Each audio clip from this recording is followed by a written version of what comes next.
On est en direct de Télé 50, c'est le dernier moment en tout cas, les derniers invités à passer. Comme je l'avais annoncé, ils sont deux dresseurs-éleveurs. Et dresseurs-éleveurs des chiens, Moïse Gachane et Gamani Godov. Avec eux, on va parler de la réglementation du secteur que je vais appeler le secteur canin. Bonjour, bienvenue à vous, maître. On peut vous appeler des maîtres, oui, maîtres dresseurs et éleveurs. Moïse Gachane, bonjour, bienvenue à vous. Bonjour Monsieur Gaëtan, je suis ravi d'être reçu dans votre plateau et dans la Télé 50. On sent du professionnel et on dit merci. Merci, et pas seul, hein. Vous présenterez les chiens plus tard. Oui, alors. je vais présenter les chiens plus tard. Voilà, à la côté de vous, c'est un autre maître dresseur éleveur, Gamani Godov. Bonjour, bienvenue à vous également. Bonjour monsieur. Alors je suis très curieux de savoir c'est quoi ce truc avant de passer la parole à Moïse afin de me présenter les chiens que vous amenez ce matin. C'est les mâchoires. Oui. On utilise dans le dressage d'attaque. Ok. Donc c'est un outil que nous utilisons pour... Similaire, hein? Oui. Ah d'accord, les exercices, etc. avec les chiens. Oui. C'est-à-dire que peu importe la force de mâchoire, de morsure, il n'y aura rien, vous n'allez rien ressentir. Oui. Rien Juste peut-être de coups de pression, mais pas de blessure. Pas de douleur non plus.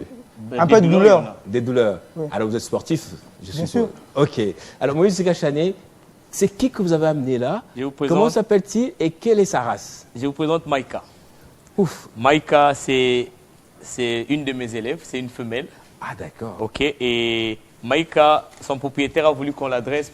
Quand tu cites son nom, il s'élève. Oui, mais il a c'est l'impression que tu ça, c'est ce qu'on appelle le rappel. C'est ce qui est ouais. important dans le dressage. Ok. Là, même si mon chien veut attaquer votre caméra, dès que j'ai dit Maïka, le il chien... va fuir, attention. Il va Ne vous inquiétez pas, il ne va pas faire ça.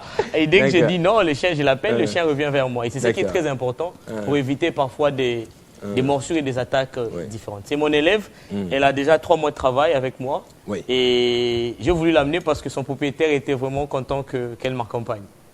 Passe aussi parmi mes élèves doués en quelque sorte. Ok. En ce moment. 3 mois de dressage. 3 mois de dressage déjà. D'accord. Alors on va aller peut-être mollo. Comment ça commence les dressages, à partir de quel âge? Mais j'aimerais d'abord mettre en contexte cette émission. Ok. Le 19 avril dernier, le chef de l'État avait demandé au ministre de l'Intérieur d'adopter une réglementation stricte dans le domaine de l'élevage et de la possession des chiens d'attaque et de défense. Alors, pour la petite histoire, il y a une année, il y a eu ce chien, ce pitbull, qui avait arraché la vie à une petite fille. Ça avait créé de l'émoi, beaucoup d'émotions dans le chef de la population.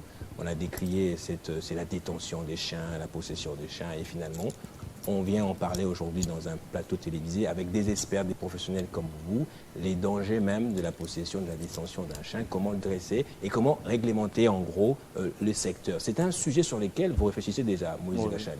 Oui, c'est un sujet qu'on a commencé à réfléchir. Je crois, si je ne me trompe pas, ça fait déjà 2 mois où on s'est réunis avec nos faibles moyens. On essaye nous sommes accompagnés par l'ordre.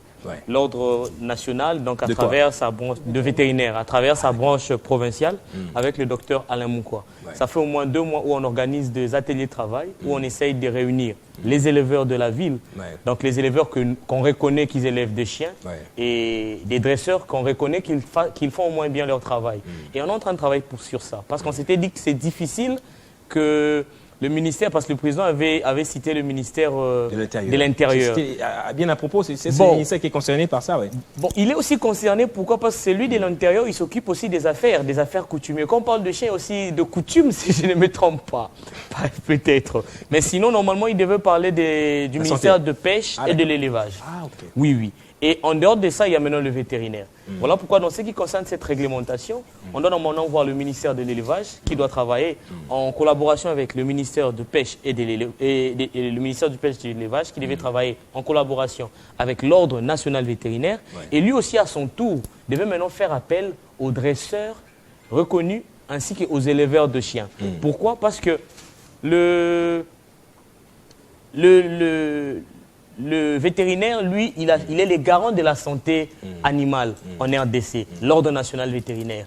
Et quand on voit les éleveurs, c'est eux qui nous aident à pérenniser la race. Je prends l'exemple. Si je veux avoir un berger malinois, c'est un berger malinois, un berger belge. Moi, j'aimerais au moins venir sur ces plateaux avec un Bassenzi, nos propres chiens. Mais malheureusement, j'ai du mal à trouver le Bassenzi à Kinshasa. Et c'est ce qui est complètement bizarre. Vous voyez un peu. Alors, c'est grâce aux éleveurs qu'on est arrivé à avoir le berger malinois partout dans le monde est répandu. Et c'est grâce maintenant aux dresseurs qu'on arrive à créer un pont entre l'humain et le chien. Parce que le dresseur permet à ce que le chien soit socialisé. Imagine, le chien est là, dans votre plateau. C'est un peu comme son salon. Mais c'est ce même chien qui est doux. À un moment donné, vous allez voir, c'est ce même chien qui peut facilement, dès qu'on m'attaque, me défendre. Oui. Et on voit le grand rôle que l'éleveur et les dresseurs a à jouer dans cette réglementation. Et déjà, c'est un secteur, je prends l'exemple, moi je vis dans ça. Mais je me dis que je vis dans l'informel. Pourquoi j'ai dit ça? Je suis dans un domaine qui n'est pas reconnu par l'État. Ni par une simple loi. Ni par une simple loi. Il n'y a même pas des sociétés. Il y a pas de, bon, il y a des sociétés, mais ce sont des sociétés... des sociétés canines officielles. C'est pas officiel public, en fait. Quoi, je prends l'exemple. Moi, j'ai Dogs Friend. Dogs Friend, ok, j'ai mes cartes de visite. Les gens reconnaissent que je fais un bon travail. Mais je prends l'exemple. Qu'est-ce qui me certifie? Parce que je n'ai pas beaucoup de dresseurs au Congo. Très peu. Je mets ma main à couper. Ont suivi des formations de dressage. Qualifiées. Je dis bien qualifiées. Moi, je suis là devant vous. C'est un de vieux qui m'a appris le dressage, Jody Bombe, qui fut un des dresseurs de Joseph Kabila Kabonge. Okay. Oui, c'est lui qui m'a appris le dressage. Et lui, quand il m'a appris des arcanes, je suis allé lire. J'ai toute une bibliothèque qui parle de chiens. Voyez un peu. Et je me suis informé. Mais dire que j'ai suivi une formation professionnelle sur ça, je dirais que c'est faux. Alors, comment maintenant je peux, qui va accepter de payer 10 000 $ pour que son enfant apprenne à éduquer un chien? Pour venir travailler dans quel pays? Alors, lorsque l'État va considérer ces secteurs d'activité à travers, voilà pourquoi je salue l'initiative du chef de l'État. Lorsque l'État va considérer notre secteur d'activité et, comment je vais dire, accepter ça comme étant un métier en part entière, et du coup, nous serons fiers, on peut avoir des structures reconnues qui peuvent œuvrer dans ça. Et avoir une société nationale canine qui va gérer, qui va avoir une gestion de chiens. Aujourd'hui, tout le monde a 2 chiens. On se pose une question, est-ce que tout le monde peut avoir un chien? J'ouvre une parenthèse. Moi, j'avais l'élevage. Pourquoi j'ai arrêté mon élevage? Parce que de chiens, de chiens, oui. Moi, je suis resté dans l'éducation et dans le dressage. Pourquoi? Parce que j'ai réalisé que je n'avais pas suffisamment de moyens ou d'outils pour pouvoir faire cet élevage. Mais aujourd'hui, vous entrez dans une cour commune, vous trouvez 10 pitbulls qu'on enferme dans des cages comme des petits oiseaux. Mais ce sont des... Mais on dit que c'est comme ça qu'ils deviennent méchants finalement. Est-ce qu'on apprend à un chien à devenir méchant? Comment? Bon, le chien, on n'apprend pas à un chien à devenir méchant, mais un chien peut devenir frustré. Et cette frustration ou encore cette peur peut engendrer cette agressivité. Voyez un peu. Voilà pourquoi c'est vraiment un dossier qu'on devait vraiment traiter vraiment avec beaucoup de concentration. Et voilà pourquoi j'ai demandé, j'insiste encore sur ça, si le chef de l'État me suit, en tout cas son Excellence, Monsieur le Président de la République, Félix Tshisekedi Tshilombo, essayez un peu de nous appeler nous aussi le dresseur. Certes que vous ne nous reconnaissez pas, mais à travers des vidéos, même à travers ces images, vous allez voir ce que vos fils sont capables. Je vais ouvrir une parenthèse. L'UNIKID n'est pas reconnu parmi les 10 meilleures universités du monde. C'est ce que le monde dit. Mais chose bizarre, avec nos faibles moyens, on va dans un concours et on est meilleur que le soi-disant meilleures universités du monde. C'est pour dire ceci. Le concours de procès-similaire, c'est pour dire ceci. Si le jeune, parce que c'est un métier qui est vraiment travaillé avec des jeunes, si des jeunes comme nous pouvons produire des résultats pareils, sans formation professionnelle, en s'auto-formant, alors l'État qu'il essaie un peu de nous donner cette chance en nous donnant une main de pouce pour voir ce que... Pour voir ce que nous pouvons produire. Alors, quand on parle des chiens, généralement, dans le langage courant, on parle des chiens des races par opposition aux chiens bâtards, je ne sais pas quoi. Alors, j'aimerais qu'on entre d'abord dans la clarification conceptuelle, hein, pour qu'on soit tous au même niveau avec ceux qui nous suivent. Quand on dit chien des races, ça veut dire quoi? Ça s'oppose à quoi? Ok. Bon, quand on dit déjà chien des races, c'est-à-dire c'est un chien dont on peut situer, comment je peux dire, ses parents ou ses ancêtres. Je prends l'exemple, juste en le regardant. Oui. Celui-ci, dès que je regarde, c'est un malinois. Qu'est-ce qui me dit que c'est un malinois? Le malinois, c'est masque noir. Et il y a différents types de malinois, charbonné, totalement charbonné, sablé et tout. Vous voyez un peu. C'est ça la race. Bon, je ne vais pas utiliser le mot que vous utilisez, en disant le bâtard, parce qu'un chien ne peut pas être bâtard alors qu'il a une famille. Voilà pourquoi je dirais qu'il y a des chiens dont la race n'est pas connue. C'est-à-dire, je prends l'exemple, les chiens sans race, merci. C'est même ça le mot qu'il faut utiliser par courtoisie, si je dois dire ça. Parce que le chien ne peut pas être bâtard. Et les chiens de race, ce sont des chiens dont on connaît la race. Facilement, je prends un exemple. Quand j'achète un caniche, je sais que je peux avoir une maison qui a cette taille. Et quand j'ai un caniche, je sais que non, il ne sera jamais encombrant parce que même cette chaise va suffire pour un caniche. Mais quand j'achète un dog de Bordeaux, comme les chiens de Messi, là, il ne peut pas se mettre sur cette chaise. Et du coup, quand il est petit, il s'assoit. Mais à un moment donné, les chiens deviennent encombrants. C'est aussi pour éviter un comportement ou encore une réaction inattendue. Alors, en parlant des chiens de race, j'aimerais aussi toucher ces points parce qu'on parle de réglementation de l'élevage canine. Nous avons notre race que peu de gens connaissent. Je voulais qu'on en parle justement. Oui, que vous m'avez parlé de cela, j'étais étonné de savoir qu'on a une race propre à nous. Et ce sont nos chiens qu'on rencontre souvent. Ici dans nos rues, qu'on mange aussi parfois. Et ce qu'on appelle les Basenji. Oui, on a les Basenji. C'est ça, on a ça, regardez un peu. C'est ça les Basenji, les terriers du Congo. Oui. Mais si vous regardez bien, ces Basenji, on ne les retrouve plus. On retrouve des chiens hybrides. C'est ça le problème. Parce que pourquoi j'ai dit ça? Le Basenji, en ce moment, si vous voulez vous trouvez un Basenji de qualité, qu'est-ce qu'il faut faire? Il faut aller en Belgique. Non, il peut faire ça, ça ne va pas déranger les chiens. Oui, c'est Christopher Ochokoum qui est en train de siffloter. Christopher, pour vérifier si le dressage est de qualité. Il va te suivre. On vous salue en tout cas. Bonjour Christopher. D'accord. Vous voyez un peu. Alors, ça fait en sorte, ce qui fait mal, c'est quoi? Aujourd'hui, lorsque je vais avoir un Basenji de qualité, je dois aller en Roumanie, je dois aller en Belgique, je dois aller en France. Mais ce qui me fait mal, je parle de ça avec de larmes. C'est impossible que je trouve un Basenji qui respecte le critère à Kinshasa. Et Kinshasa n'est pas reconnu parmi les 10 pays où il y a l'élevage des Basenji. Puis je me pose une question, mais qu'est-ce qui se passe? Et on doit retenir une chose. Des fois, on a des relations avec des Allemands parce qu'on a des clubs de dressage avec qui on suit des fois des formations en ligne, même si l'Imitarabi, sur le niveau Morobo et les restes, ils apprennent à leurs ressortissants. Il y a un Allemand qui m'a dit un truc. Il me dira que, est-ce que tu sais qu'en Allemagne, on commence à préférer les Basenji pour la chasse que les braques allemands? Ah bon? J'ai dit pourquoi? Il a dit les Basenji suivent tout ce qui bouge. Et son énergie là, c'est très intéressant pour faire de chasse. Mais tandis qu'ici même, on ne parle pas des Basenji. Vous pensez que pour qu'aujourd'hui on ait un berger malinois, un berger allemand, c'est parce que l'Allemagne a parlé de son chien. Ok. Il a parlé de... Je vais vous dire une chose. C'est une question nationale, donc défendre sa race. Là. Défendre sa race, c'est quelque chose de national. N'attends pas que moi je défende ton fils alors que j'ai mes enfants. Ok. Non, je défends d'abord mes enfants. Je vais défendre le Mahano et après, je vais voir les Gaïtans.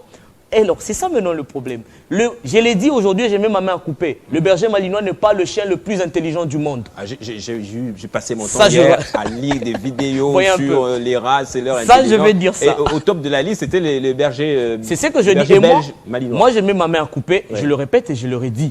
Le malinois n'est plus le chien le plus intelligent du monde. Et moi, je le dis et j'ai mis ma main à couper que l'État me donne un Basenji et le monde entier saura que le Basenji est le chien le plus intelligent du monde. Nos chiens. Nos chiens d'ici. Et ils sont très bien pour faire. On peut avoir la photo de nos Basenji si possible. Oui. Là même, il est assis. Il faut chercher des photos là où ils sont debout. Il y a d'autres photos encore de Basenji debout, Guilain. Si tu peux reconnaître, je ne sais pas si Guilain sait reconnaître les races comme ça facilement. Ou s'il tape Basenji sur Google, il va nous retrouver d'autres photos de Basenji. Ça, c'est notre patrimoine. L'Égypte a sa patrimoine canine. Non, ça c'est un pitbull. Oui. L'Égypte a son héritage canine. Il y a le chien du pharaon. Mali, ils ont un chien qu'on reconnaît, qu'on peut trouver au Mali, les Kawak. Mais pourquoi pas nous?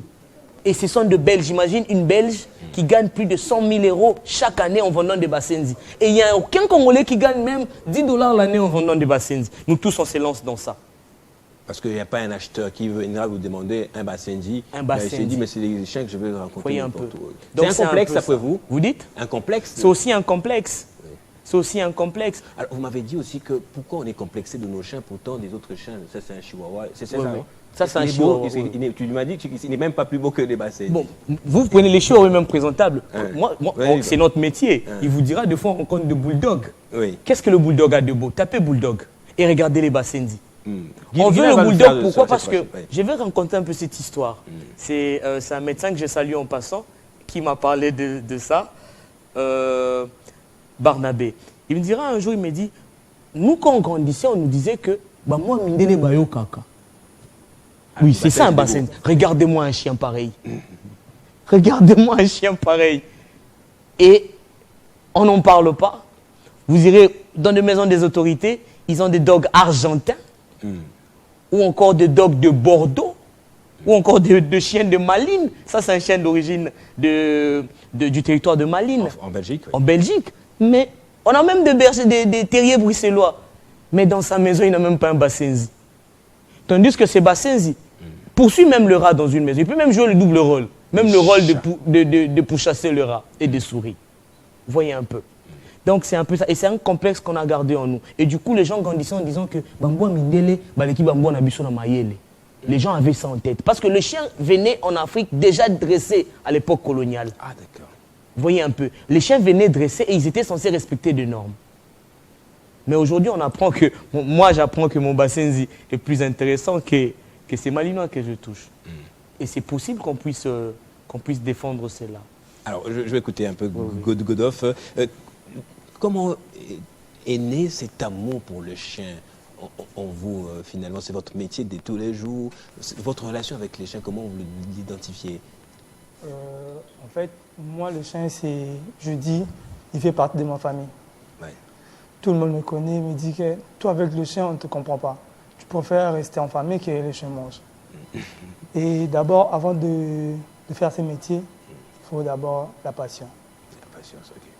Et si tu n'aimes pas les chiens, tu ne seras pas dressé et tu ne feras rien de grave. Donc, l'élevage, le dressage, pour moi, c'est ma vie. Alors, tout chien est dressable. Tout chien.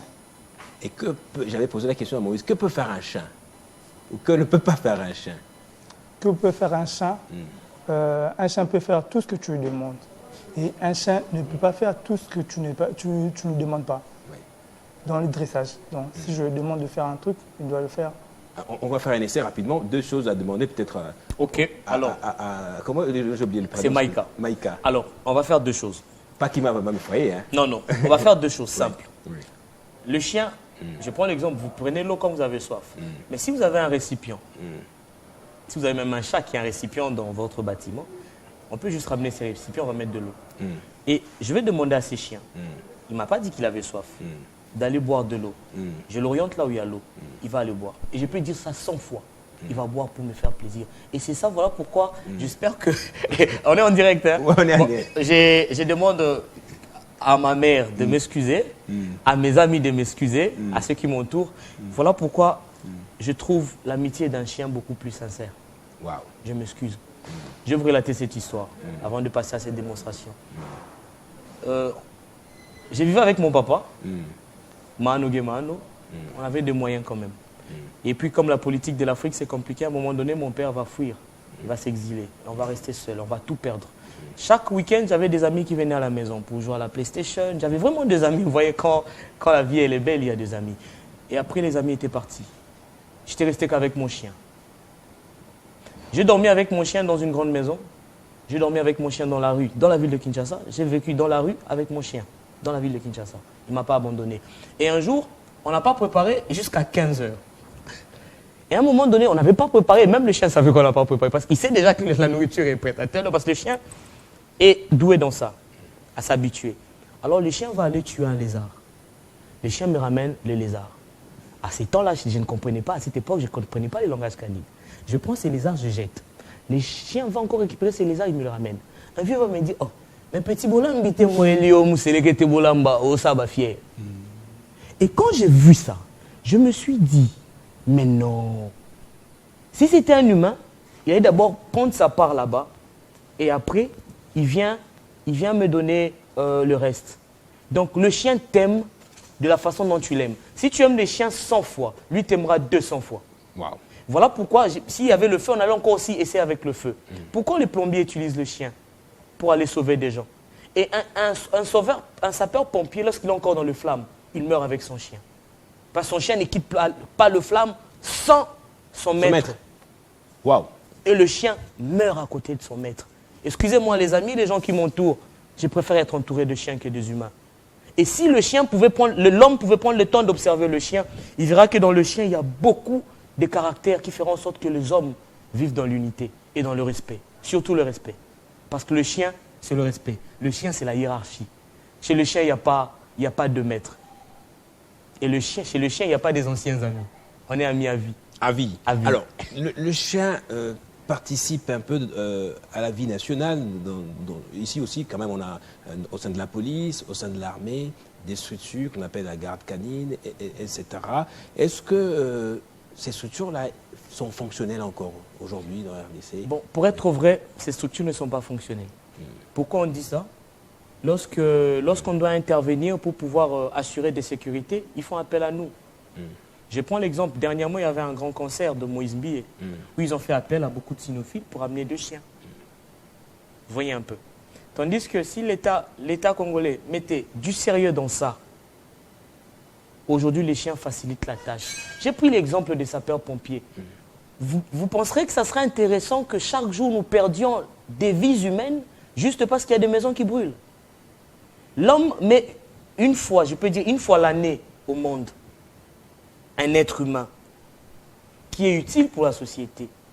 Un chien met 2 fois de porter de 10 à 12, voire plus. Donc en une année, un chien peut nous produire 24 chiots, dont une année deviendront de futurs chiens et de futurs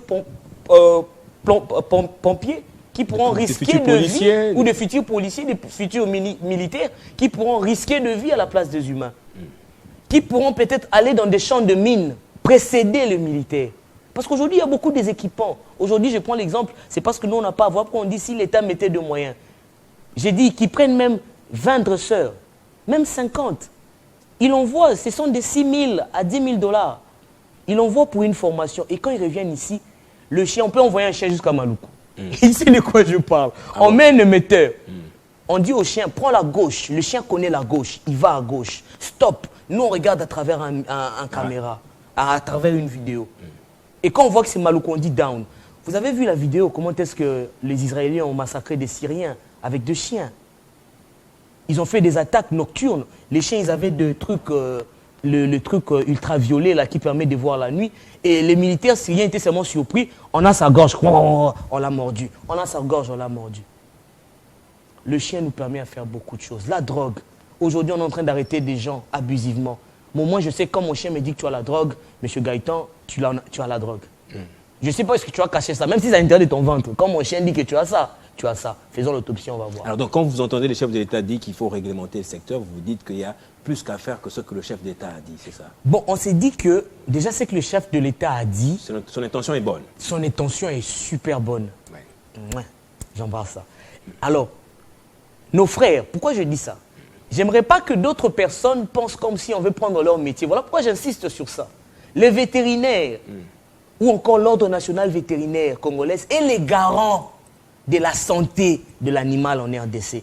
Mais les vétérinaires, ne pas les comportementalistes, ni les dresseurs d'un chien. Si vous voulez que votre chien ait de bonnes habitudes, que votre chien soit orienté vers de tâches précises, ce n'est pas un vétérinaire.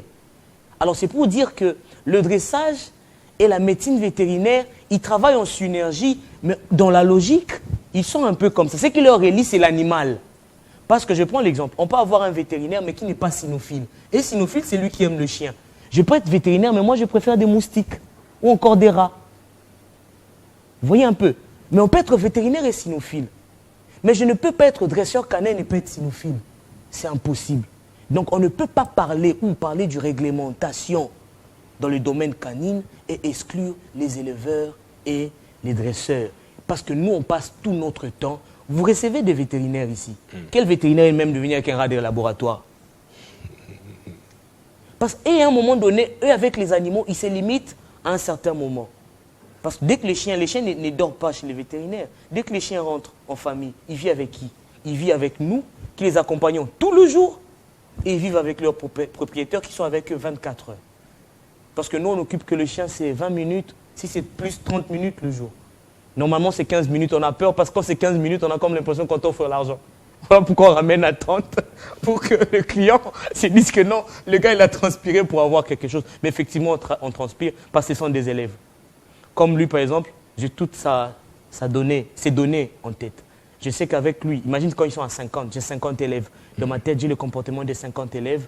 Voilà pourquoi des fois ça arrive, je peux être là, je suis avec Maïka, mais je dis Max. Ou je suis avec Maïka, je parle un autre chien, par exemple, Caïs et tout. Tout ça, c'est son. Voilà pourquoi je salue tous mes clients. Et je salue tous mes chiens que je dresse en tout cas. Alors, quelle est la situation? On va terminer par ici. Il y a beaucoup de choses à dire à ce sujet. Oui. Quelle est la situation du dressage et même de l'élevage des chiens à Kinshasa particulièrement maintenant? Est-ce que vous en êtes fier? Vous pensez que l'État doit faire quelque chose rapidement? Non, je dirais que je ne suis pas fier. Oui. Pourquoi j'ai dit ça? Notre niveau est trop bas. Vous pouvez commenter aussi après lui. Après. Oui, oui. Notre niveau est très bas. Excusez-moi pour les termes. C'est vexant, mais des fois, on a du mal à accepter la vérité. Voilà pourquoi le pays est en train d'entrer dans le trou. Moi, je crois, des fois, il faut accepter que nous sommes dans une mauvaise voie pour s'orienter vers une bonne voie. Et le dressage est dans le bas. Parce que, je prends l'exemple, on a d'abord notre propre chien. On n'a pas cet élevage. C'est très magnifique. Ça prouve déjà que le niveau du levage est bas. Parce qu'on va commencer après, vous avez quel chien? J'ai le boer boule, j'ai les pitbull, j'ai ceci, j'ai ceci. Mais votre chien au Congo, c'est quoi, le Basenzi? Je vais acheter un Basenzi. Même à Zouguel, vous ne trouverez pas un Basenzi. Imagine. Qu'ils nous fassent, qu'on peut les appeler en direct, mais non, ils n'auront pas de Basenzi. Et c'est ça le problème. Donc ça prouve que l'élevage est bas. Et des chiens de qualité, c'est difficile. Quelqu'un qui connaît les chiens préfère aller acheter un chien ailleurs qu'acheter ici. Parce qu'il a peur. Parce qu'il s'est dit qu'il parce que quand le chien est petit, on a du mal à vraiment dire s'il s'agit de quelle race, surtout à 2 mois. Et il y a aussi ces problèmes. Les gens qui vendent les chiens en bilan, ça aussi c'est un problème. Parce que les chiens n'est pas vendu comme ça. On va chercher les chiens dans son élevage. Et c'est là-bas où on fait la sélection du chien. Vous voyez un peu. Il y a beaucoup à dire. Je crois prochainement, il faut vraiment... même que vous me racontiez votre histoire aussi. Oui, prochainement, il faut vraiment du temps. Parler du chien, c'est du temps. Avec les chiens, mais on ne peut pas ne pas parler de ça en tout cas. Cette affaire de ce pitbull-là, en 2023 février, je pense, qui a pratiquement arraché une partie de la tête. Avant de passer la parole... Comment il est arrivé Avant de passer la parole à Godolphe, mon collaborateur que j'aime bien, le problème, c'est qu'il y a un point que les gens ne connaissent pas. Ici, il y a des gens qui font des combats de chiens. L'État n'est pas au courant peut-être. Il parie de 200, de 300 $. Beaucoup de gens... Ça devait être réglementé. Donc, non, même le combat, c'est sanctionné. La loi... Ah, d'accord. Oui. Parce que je ne suis pas juriste, mais j'ai au moins des notions de loi sur ces domaines. Quand vous ouvrez votre livre de loi, vous verrez qu'on interdit le combat des animaux en République démocratique du Congo. Peut-être le code pénal, vous voulez dire. Oui, dans le code pénal. On interdit le combat des animaux. Alors, voilà pourquoi il y a maintenant beaucoup de gens qui achètent des pitbulls. Ils les achètent parce qu'ils vont le faire combattre en cachette. Voilà pourquoi l'État congolais, le chef de l'État, devait vraiment nous écouter en essayant de créer cette société nationale canine. Parce que ça nous permettra de savoir qui a quoi. Les détenteurs des chiens. Et qui est détenteur? Parce que les pitbulls sont des armes. Il n'y a même pas que de pitbulls. On a des cannes corso. Dernièrement, on a vu M. Vital Kamere. Je m'excuse, je cite son nom. Je sais, c'est très il avait un chien. Pourquoi je prends ces points-là? Parce que lui, il a des dresseurs. Il avait un chien, un dog argentin. Oui. Il avait un dog argentin. Tandis que ce dog argentin, c'est un chien réputé dangereux. Alors, les gens qui ont des dogs argentins, on doit savoir qui ont les dogs argentins dans la capitale. Donc c'est un peu ça. Merci beaucoup. On a peu de temps. On vient de signaler qu'on a dépassé. On a pris le temps du journal à langue qui devait commencer à 11h. Merci beaucoup d'être passé, Godolphe. Merci à toi également, Moïse et Segachan, d'être passé. On va se lever peut-être pour clôturer rapidement cette matinale. Debout. Assis. Debout. Voilà. Assis. Alors, il est assis à côté. On doit se mettre là. Non, ça va.